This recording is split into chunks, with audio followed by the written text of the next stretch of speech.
Hi Aquarius, welcome in this is your reading. Be open-minded, hindi halos lahat makaresonate. Piliin nyo na lamang and thank you nga po pala sa mga nag-subscribe at sa mga bumabalik. Welcome po tayo. Give me the message for Aquarius. Give me the message. Meron ka ditong Justice, then the Hermit. Okay. Give me the message for Aquarius.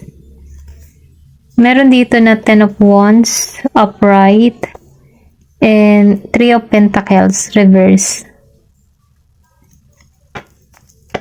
Give me the message for Aquarius. Meron dito na Queen of Swords, then Temperance. Give me the message for Aquarius, okay? Meron ditong 8 of Pentacles, and 7 of Cups, and 3 of Wands. Nakikitaan ko dito, no? Meron ditong pag-alis. Yung iba sa inyo aalis ng bansa or pwede rin sabihin na may bakasyon, magre-relocate ng ibang lugar. Kasi kung makikita mo dito, 3 of Wands, then 10 of Wands. Nakikitaan ko dito, no? Meron ditong magta-travel. Kumbaga, no, itong tao na ito, dala-dala niya lahat, okay? Kumbaga, napifeel ko dito na meron tong inalisan na sobrang bigat or pwede rin sabihin na meron kang inalisan dito na hindi mo na kinaya, okay? Hindi halos lahat, ano, ito lang yung nakikita ko kasi nakikitaan ko rito na wala ditong nagpatuloy kung pwede rin sa relasyon or pwede rin sa trabaho, okay? Ito lang yung nararamdaman ko sa Three of Pentacles. Meron ditong hindi natapos, pwedeng kontrata, or pwede rin sabihin na hindi naging maayos ang inyong relasyon ng iyong kinakasama. Kasi kung makikita mo dito sa Three of Pentacles upright, nagtutulungan dahil lumabas siya na naka-reverse. Kumbaga, no, meron ditong natapos or hindi nagpatuloy, okay? Kasi nakikitaan ko rin dito si Queen of Cups na kung saan, nakikitaan ko dito na nagikang matatag, nagikang matapang. Then nakikitaan ko dito na ginagamit mo yung logic mo, nagiging kang wais dito bilang isang babae or bilang isang lalaki. Na kung saan, tinitimbang-timbang mo yung sitwasyon. Kumbaga, na-feel ko dito, meron ditong natauhan. Kasi dahil lumabas si The Hermit, napifeel ko meron kang person na Virgo, meron kang person na Gemini, Aquarius, and Libra. Then, meron din ako nakikitang Aries, Leo, Sagittarius, and Taurus, Capricorn, and Virgo. Hindi halos lahat makaresonate. Piliin nyo lang yung part nyo. Kasi meron ako nakikita ditong may umalis na mabigat ang kalooban. Inalisan niya to kasi dumating sa point na nagkaroon siya ng pagmumuni-muni. Kumbaga, humahanap siya ng kasagutan at natuklasan niya ito. Then, naitaan ko na inalisan niya to. Then, dahil lumabas si Three of Pentacles, meron ditong hindi nagpatuloy, hindi naging maayos yung komunikasyon. Kumbaga, meron silang sinimulan pero hindi natapos. Ayun.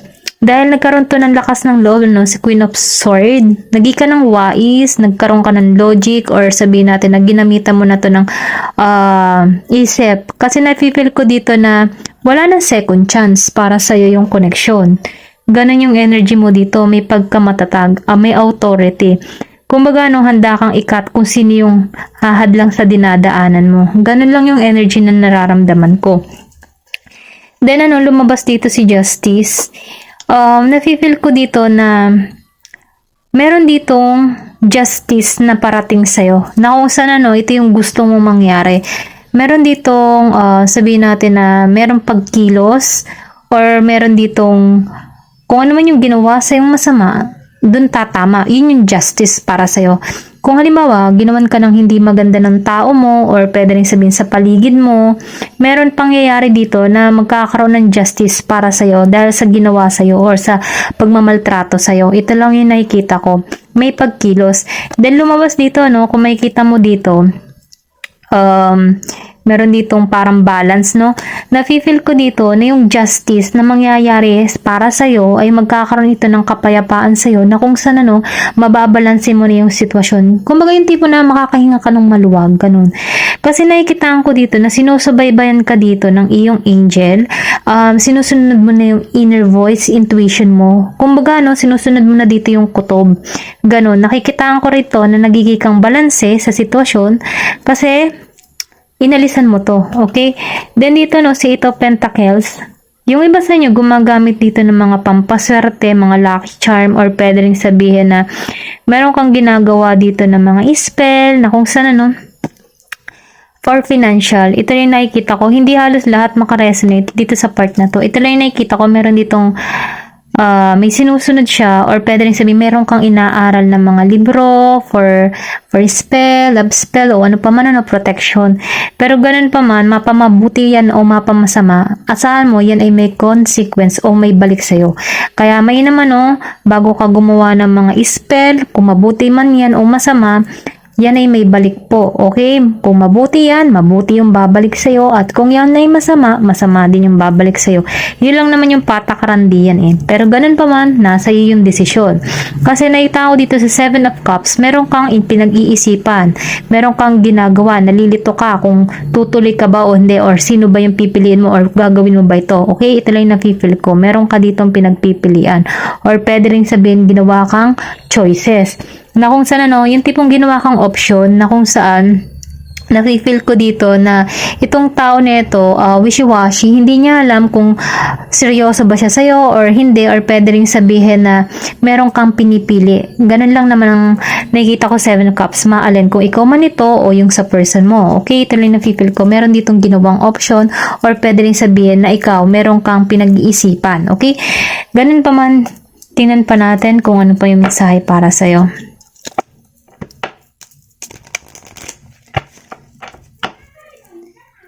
Give me the message for Aquarius, please.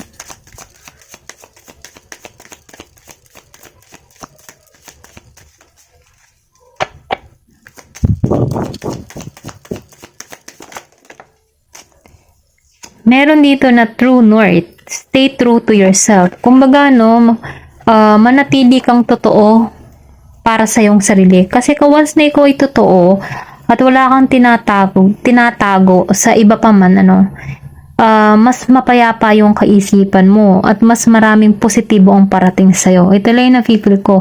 Kasi dalawa lang naman yung option dito eh. Star ang kakamtan mo o ang ahas ang naghihintay sa'yo. Dalawa yan. Kumbaga, no, kung ikaw ay magiging totoo, mapapalagay ka sa mabuti. At kung ikaw ay may mga maraming tinatago at meron ka ditong pagsisinungaling na ginagawa, itong ahas ang naghihintay sa'yo. Ganun lang yung sitwasyon dito, okay? Ito lang yung nakikita ko.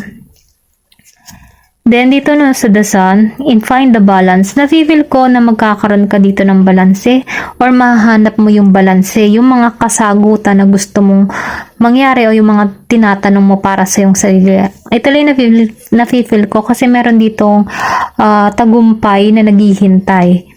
Then, nakikita ko rin dito, no? Kasi kung makikita mo dito yung araw at buwan. So, ibig sabihin, may pagka yin and yang, balanse, magiging balanse yung sitwasyon mo. Then, nakikita ko rin dito na meron dito naghihintay na tagumpay. Kung makikita mo, no, may mga bituin, then star. Maybe, meron kang hinihiling. Ito lang nakikita ko. Na kung saan, no, kung meron ditong may pagkarelihiyoso, kasi meron ako nakikitang cross dito sa pagitan ng between. Pero ganun pa man, ano, nafe-feel ko dito, kung gagawa ka ng mabuti, tagumpay yung naghihintay sa'yo. Kasi nakikita ko dito sa moon, meron ka ditong emotion, or meron ka ditong iniisip.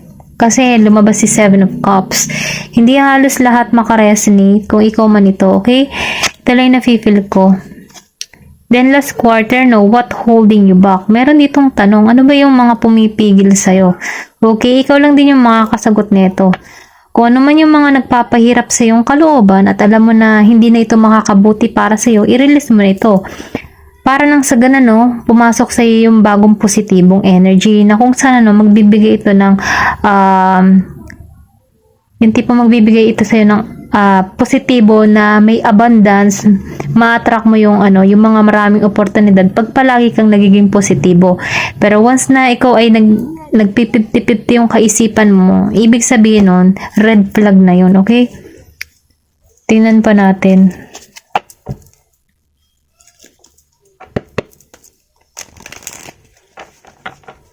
Give me the message for Aquarius. Meron ka dito, New Moon in Taurus. Know your worth. Kumbaga, sinasabi dito, alamin mo yung iyong yung halaga mo. Alamin mo yung halaga mo. Paulit-ulit eh. Or dapat alam mo yung halaga mo, okay? Ito na nafe-feel ko. First quarter Moon in Scorpio, release your block. Tanggalan mo. Maybe may problema ka dito. Hindi halos lahat yung iba sa part na to, no? Tanggalan mo yung hindi makakabuti para sa'yo. I-release mo na yung mga pumipigil para sa'yo. Kasi meron ka tanong dito, ano ba yung pumipigil? Tanggalan mo na yan. Kung ito ay nagpapabigat sa yung kalooban, mainam, tanggalan na. Kung ano man yan.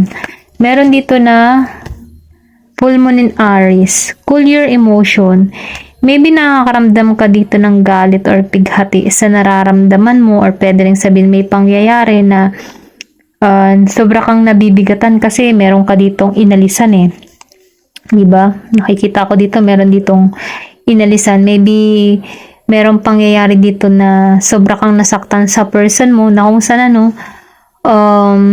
nakikitaan ko dito na nag-aalinlangan ka. Okay? Pero ganun pa man, sinasabihan ka dito na kailangan mo munang magpalamig. Huwag mo munang pagtuunan yung galit na emotion mo. Kasi once na ikaw ay galit, hindi ka makakapag-isip ng mga positibo. Kasi nangingibabosi yung galit. Kaya kailangan itanggalin mo muna yung galit mo kahit mahirap i-relax mo yung sarili mo. Kasi alamin mo dito na ikaw ay mahalaga. Huwag kang gumawa din ng bagay na hindi makakabuti para sa iyo na pagsisisihan mo sa bandang huli. Ganun lang yung energy, Then dito, last quarter Moon in Sagittarius, practice gratitude. Kumbaga, magpasalamat ka kay God, kay Jesus, or kung sino mo yung sinasamba mo, magpasalamat ka sa mga blessing na dumarating sa'yo. Kahit ikaw ay nasasaktan, alam mo ba, kahit meron kang nararamdaman na pain, na nasasaktan ka, or bigat ng kalooban, minsan yan ay parang magandang magandang maidudulot yan, yung mga nararamdaman mong sakit. Kasi, kaya ka tinanggal sa part na yan ng buhay mo, kasi meron niyang ibibigay sa'yo si God na mas higit pa sa hindi mo aakalaing mangyayari sa'yo. Ito na yung nakikita ko, kasi lahat ng mga nangyayari ay may mga dahilan kung bakit nararanasan ito natin, kaya lang hindi pa natin tumaintindihan sapagkat sarado pa yung ating kaisipan.